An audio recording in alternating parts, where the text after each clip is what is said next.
এই যে অসময়ে ইলিশ, আজকে চলছে ইলিশ ভাপা করব।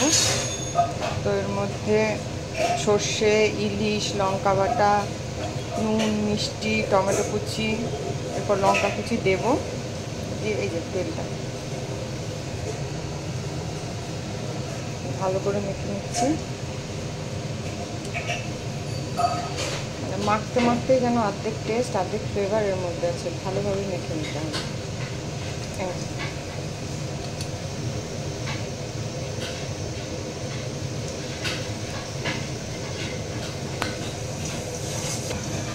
এরপর বন্ধ করার আগে দেব